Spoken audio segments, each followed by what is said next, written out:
Welcome to your personalized deep dive. Today, we're really digging into how you make an awesome idea, well, famous. Exactly. We've been looking at the fall of advertising and the rise of PR, and it's packed with insights on creating real buzz. Right. Moving beyond just, shouting about it, we want to help your idea actually shine. And we've kind of distilled it down into 7 key areas, almost like secrets, I guess. Ooh, secrets. I like that. What do we got? Okay, so first up, the gentle power of PR versus the force of advertising.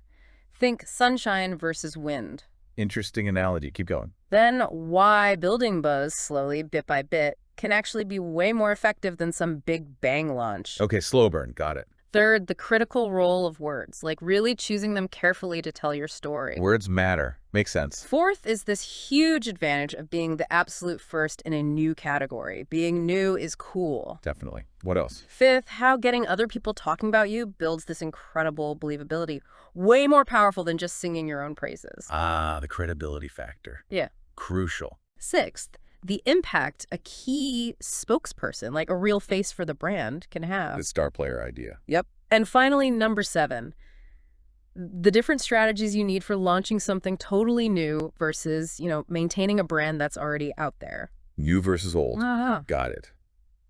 Okay, so our mission today is pretty clear then. Yeah, we want to arm everyone listening with actionable stuff, those real aha moments. So you can take these principles and actually apply them, whatever you're working on.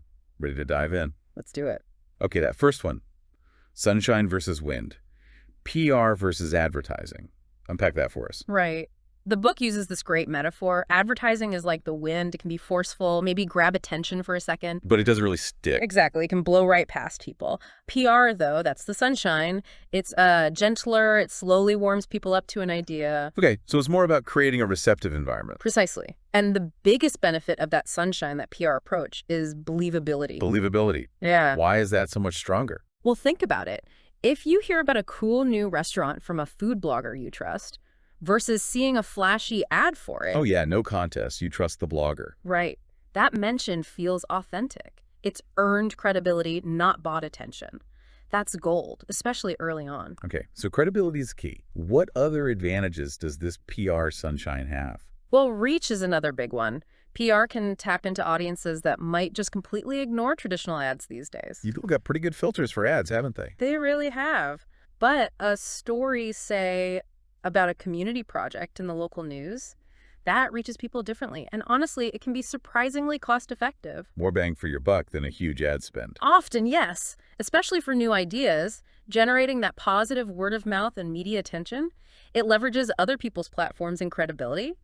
Less direct spending needed up front. Makes sense. Yeah. So on the flip side, what happens if you ignore PR and just go all in on advertising? What are the consequences? Well, the biggest risk is skepticism. People are just naturally wary of being sold to hard. Right. Especially if it's all hype and no substance or no external validation. Exactly. Like someone constantly yelling, "I'm the best," without anyone else agreeing. It just doesn't land. Plus, it can be incredibly inefficient spending. Throwing money at ads for an idea nobody's heard of or trusts yet. Yeah, it might just fall completely flat, and you miss out on building that organic buzz, those real conversations that actually get an idea moving.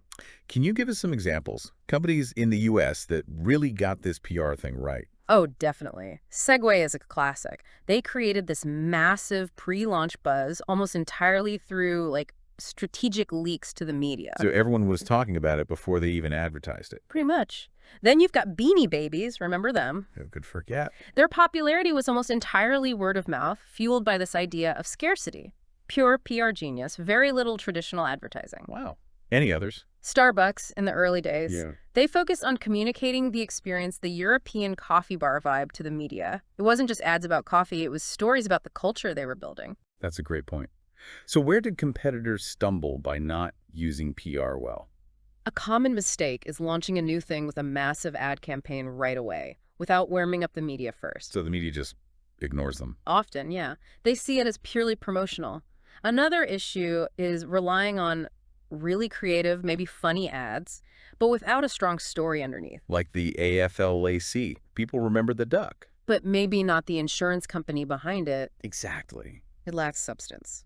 And fundamentally, Just assuming ads alone can build trust for something new, it usually can't. You need that third-party credibility from PR. Okay, so let's make this practical. For someone listening with a new venture, how do they apply this sunshine idea? Think about generating interest before a big ad push. Could you share early versions with key influencers? Host a unique launch event the media might actually want to cover. Or really focus on the story behind it? Yes. Highlight a compelling backstory. What's the why? Get people interested in the narrative first. Warm them up gently. Great advice. Okay, let's move to the second insight. Slow and steady wins the race. Building buzz, bit by bit. Why is that better than a big splash? This is all about the value of a sustained PR effort over time rather than just a one-off ad blitz. It builds authenticity. Also. Gradual growth just feels more organic, less like manufactured hype. That builds a much stronger, deeper trust with your audience. And it gives you time to adjust course, maybe. Exactly. You get time to see what messaging is actually resonating, listen to feedback, and refine your approach. You're not locked into one big message right away. And the impact lasts longer. Definitely. Consistent positive mentions over months or years create a much more enduring impression than an ad campaign that's here today, gone tomorrow. So what's the danger of just going for that big bang launch, that huge initial ad campaign? Well, the attention you grab might be super fleeting. As soon as the ad budget dries up, you risk fading from public view just as quickly. Poof, gone. Pretty much. And you don't really get that slow trust-building process. People need time to get familiar, to get comfortable with something new. And maybe it's just too much, too soon. It can be. A sudden flood of advertising can actually feel overwhelming, even off-putting to both the media and potential customers. It screams, trying too hard. Got it. Can you think of examples where this slow burn PR worked really well? Yeah, the actual concept of positioning and marketing is a great one. It wasn't launched with fanfare. Al Rees and Jack Trout introduced it through articles in smaller trade magazines over several years. So the idea itself grew organically within the industry. Exactly. It took root gradually. The book Who Moved My Cheese is another example. They strategically sent out pre-publication copies to influential people. Building that word of mouth before it even hit shelves. Precisely. And think about a classic brand like Jack Daniel's. Their reputation was built over decades through consistent storytelling, personal connections, long before major advertising. Wow. Okay, so where do companies go wrong by not taking this slow approach? Well, expecting immediate fame from one big ad campaign is a common one. They neglect the gradual work of brand building. Impatience. Maybe. Another mistake is skipping the relationship building with smaller niche media and trying to go straight for the big leagues. And getting ignored. Often, yeah. You need to build that foundation first. And then there's the risk of overexposure, pushing something too hard, too fast with ads. Like it becomes a fad and burns out quickly. Exactly. Think about Who Wants to Be a Millionaire back in its heyday. It was everywhere. And then, poof, fatigue set in. Right. So for our listener, how do they apply this slow and steady idea? Think phased approach. Start small. Engage with niche communities or publications relevant to your field first. Nurture those relationships. Yes. Let the story unfold organically. Build a groundswell of support rather than just aiming for a massive, potentially short-lived splash. Okay, insight number 3. The power of words. Telling your story the right way. Why is language so crucial here, especially early on? It's fundamental. While visuals grab attention, words are what really shape understanding and perception for a new brand. PR is largely about storytelling, right? Right, so the words you choose. They have to clearly articulate what makes you unique, what your value is. Good language manages perception. Think Volvo and safety. That association is incredibly strong, built over years of consistent messaging. Exactly. It wasn't an accident. And a story told with compelling words is just more shareable. The media picks it up, people talk about it. So what's the risk if you focus too much on visuals and neglect the words? People might just not get it. They might not grasp the core value or purpose without a clear verbal narrative. So the impression is shallow or fleeting. Could be. Or worse, people might misinterpret your brand entirely. If you don't define your story with clear language, others might define it for you, and maybe not in the way you want. Good point. Give us some examples of companies that really used words effectively in their PR. Amazon's early message was brilliantly simple and word-focused. All hardcover books for 30% off. Super clear benefit. Instantly understandable. Yep. Altoids, they practically invented the strong mint category with taglines like, "The curiously strong mints." Memorable, descriptive words. Created a whole niche with language. Totally. And Papa John's, better ingredients, better pizza. Simple, direct, conveys the core value prop perfectly. Okay, and where have companies maybe stumbled by not nailing their messaging? Launching with really vague or overly complicated language is a killer. It just doesn't capture attention. Remember Value America. Vaguely. They tried to sell everything online early on. Yeah, but their message was completely unfocused compared to Amazon's Clearbook focus.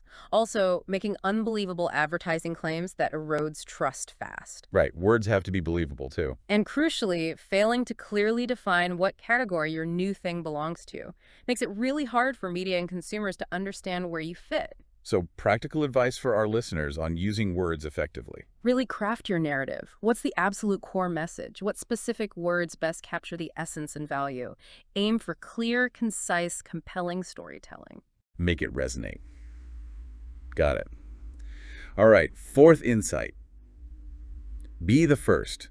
Why is being new, being first in a category, such a big deal? Oh, it's a massive advantage. Simply put, genuine newness is inherently interesting. Especially to the media, right? They're always looking for the next big thing. Absolutely. Being first often means you get almost automatic media attention. Plus, the first one in often gets to define the category, set the standards. You own the space, initially at least. Exactly. And you have less direct competition for attention. It's just easier to stand out when you're not another Me Too product fighting for scraps in a crowded market. Makes sense. So what's the struggle if you're not first? If you're coming in later as just better? It's a much tougher battle. You have to actively pull attention away from the established leaders who already own mindshare. And your story isn't inherently new anymore. Right. Incremental improvements rarely generate the same kind of media buzz. And differentiating yourself, it is just harder. You risk blending in. You're always explaining why you're better instead of just being the category definition. Precisely. It's a harder sell. Can you give examples of companies that really capitalized on being first in the US? Sure. AOL, America Online. Maybe not the absolute first ISP, technically, but they were the first to make the internet really user-friendly for the masses, first with that flat rate pricing. They defined the early internet experience for millions. They did. Mm. Amazon, again, not the very first online bookstore, but the first to gain massive scale, offer big discounts, and really define that online retail category. Became synonymous with it. Yep. And Starbucks, as we mentioned, pioneered that whole European-style coffee bar culture in the US. They created something genuinely new here. So where have companies failed by not focusing on being truly first or novel? Well, think about all the places trying to be the next Silicon Valley by just adding beach or alley to their name. Right. Those regional imitations rarely get the same recognition. Because they weren't first. Launching undifferentiated Me Too products is another classic example. They just struggle for any real publicity. Just another energy drink, another app. Exactly. Or trying to jump into a hot category without a truly new angle. You just get lost in the noise. So for our listener trying to break through, what's the takeaway here? Don't just aim for slightly better. Think bigger. How can you create something fundamentally new? What unmet need can you address? What totally new category could you define? And then lead. That's where the real PR power lies. Aim for novelty, not just improvement. Okay, fifth insight. Let your friends do the talking. The magic of believability through third parties. Why is this so potent? It comes back to that core idea of trust, which we touched on earlier. A recommendation or positive mention from an unbiased source. With a news outlet, an influencer, even just a happy customer. It just carries so much more weight than anything you say about yourself in an ad. Advertising is seen as biased, naturally. Because you paid for it. Exactly. But when someone else endorses you, it's like social proof. It builds trust, makes people pay attention, makes them actually believe in what you're offering. And it can spread organically, right? Totally. Positive third-party mentions can spark conversations, get shared. It creates a ripple effect that advertising struggles to match. So what's the risk if you only talk about yourself through ads and don't cultivate these endorsements? Well, you face that wall of skepticism again. Plus, we're all getting better at tuning out ads that ad blindness phenomenon. You just filter them out. Right. And you completely miss out on leveraging social proof. Without external validation, it's much harder to convince people to take a chance on you, especially if you're new. Can you give examples of companies that built credibility this way, through PR and third-party voices? Viagra is a really interesting case. Before the big ad campaigns, they relied heavily on media coverage and discussion within the medical community. Building credibility with the experts first. Yes, the pharma industry often does this, get doctors and medical journals talking positively before hating consumers with ads. Makes sense for something health-related. Any other types of examples? Quinnipiac University is a fascinating one.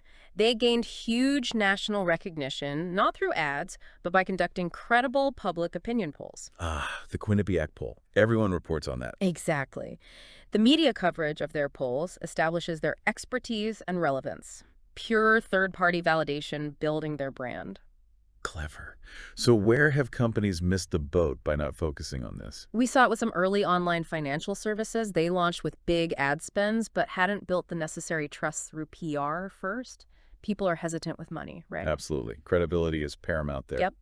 Also, advertising claims that just sound too good to be true, that damages credibility instantly, and simply not actively seeking reviews, testimonials, media coverage, it's a huge missed opportunity. So for the listener, what are practical ways to get others talking? First, have something worth talking about. Make your product, service, or story genuinely remarkable. Then, actively seek reviews. Encourage testimonials. Build relationships with media and influencers. Yes, cultivate those connections. Give them a genuinely newsworthy story. Focus on the unique value, the impact. Make it easy and compelling for them to talk about you. Makes sense. Okay, sixth insight. Having a star player, a strong spokesperson. Why is this helpful? A charismatic leader or a well-chosen spokesperson can really humanize a brand. People connect with people, right? Makes it less like a faceless corporation. Exactly. It becomes more relatable, more memorable. A strong spokesperson also gives the media a focal point. Someone to interview, someone to tell the story. Precisely. It's often more compelling than just getting company statements. And if that person is respected, they lend huge authority and credibility to the brand's message. So what's the downside if you don't have that figurehead? Your brand might feel impersonal, distant, harder to form an emotional connection. You might also miss media opportunities. Because reporters prefer talking to a person. Often, yes. And building a really strong, distinct brand identity can be tougher without that central figure embodying the values and vision. Can you give us some iconic examples of this? Steve Jobs at Apple is the ultimate example, maybe. His presentations, his personality, they were the Apple brand for so long. Totally intertwined. Howard Schultz at Starbucks, too. As the founder, he was brilliant at articulating the mission, the values. Made it feel personal. Gave it a soul. Right. And think about Oprah Winfrey.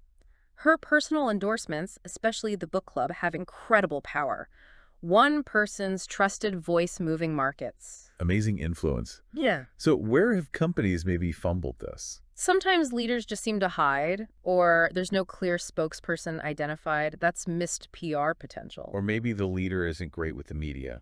That can happen too, and it can actually backfire. And just not leveraging the founder's story or the key people's expertise, it makes the brand less human, less relatable. So for our listener, how should they think about finding or being their own star player? Look for who has the passion, the knowledge, and crucially, the ability to communicate your idea compellingly. Could be the founder. Often, yes. Or a co-founder, maybe even a really articulate early employee, or a carefully selected external expert who genuinely aligns with your values. Someone who can be the authentic voice. Got it. Final insight, number 7.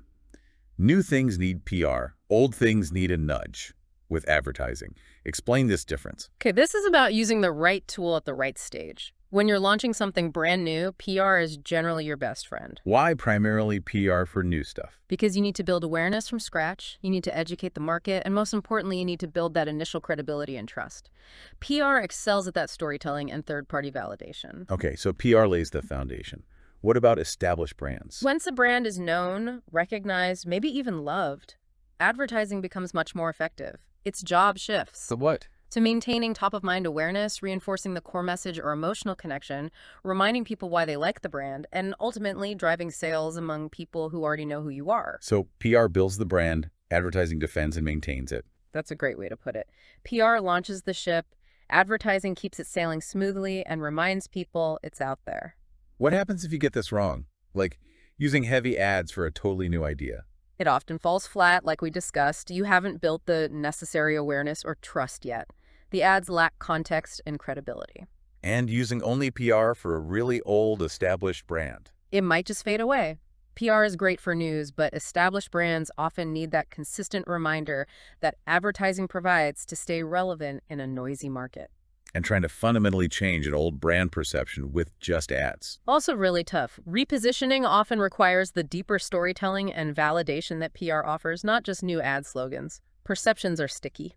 Can you give examples of companies navigating this correctly? Think about tech startups. Huge PR buzz at launch, right? And for- Getting articles, reviews, building excitement. Yeah, tons of initial media coverage. Then, as they mature and become household names, they shift more budget towards advertising to reach broader audiences and maintain market share. Right, start seeing TV ads or online banner ads later on. Exactly. Or look at Coca-Cola. They don't need PR to explain what Coke is. Ooh, Their advertising is all about reinforcing brand identity, emotion, staying relevant. Pure maintenance and reinforcement. Yep. And pharma, again, PR blitz to educate doctors and patients about a new drug, then direct-to-consumer ads later to drive requests for that now understood drug.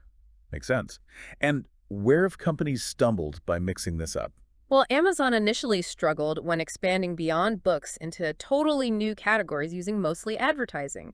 They hadn't built PR credibility in, say, electronics first. People still thought of them as the bookstore. Right. Volvo trying to suddenly become a performance brand just through ads after decades of safety PR that was confusing for people. The PR hadn't laid the groundwork for that shift. Didn't match the established perception. Exactly. Or H&R Block trying to move into broader financial services, mainly with ads. They had tax prep credibility, but needed more PR to build trust for those new adjacent services. Okay, so the key takeaway for our listener here. Know where you are in your life cycle. New idea. Prioritize PR. Build awareness, credibility, tell your story. Established brand. Use advertising strategically to maintain visibility, reinforce your message, defend your position. Use the right tool for the stage you're in. Fantastic. So wrapping this all up, it's clear that making an idea famous is way more nuanced than just buying ads. Absolutely. These 7 insights, the power of PR's gentle influence, the slow burn, the right words, being first third-party credibility, a strong spokesperson, and knowing when to use PR versus ads. It's a powerful toolkit. Yeah, it really provides a framework. So for everyone listening, think about which of these really hit home for you right now. Which secret, which principle could you start applying even in a small way today to build some genuine buzz? And remember, this deep dive is just a starting point, really. Definitely. Revisit these ideas. Think about how they specifically apply to your situation, your field. What other questions pop up? What other examples come to mind from your own world? Keep exploring. Well, thank you for joining us on this deep dive. We really hope this gave you some valuable insights and maybe a fresh way to think about making your mark. Yeah, hope it was useful. We look forward to our next deep dive together. Welcome to your personalized deep dive. Today, we're really digging into how you make an awesome idea while famous. Exactly. We've been looking at the fall of advertising and the rise of PR, and it's packed with insights on creating real buzz. Right. Moving beyond just, shouting about it. We want to help your idea actually shine. And we've kind of distilled it down into 7 key areas, almost like secrets, I guess. Ooh, secrets. I like that. What do we got? Okay, so first up, the gentle power of PR versus the force of advertising. Think sunshine versus wind. Interesting analogy. Keep going. Then why building buzz slowly, bit by bit, can actually be way more effective than some big bang launch. Okay, slow burn. Got it. Third, the critical role of words, like really choosing them carefully to tell your story. Words matter. Makes sense. Fourth is this huge advantage of being the absolute first in a new category. Being new is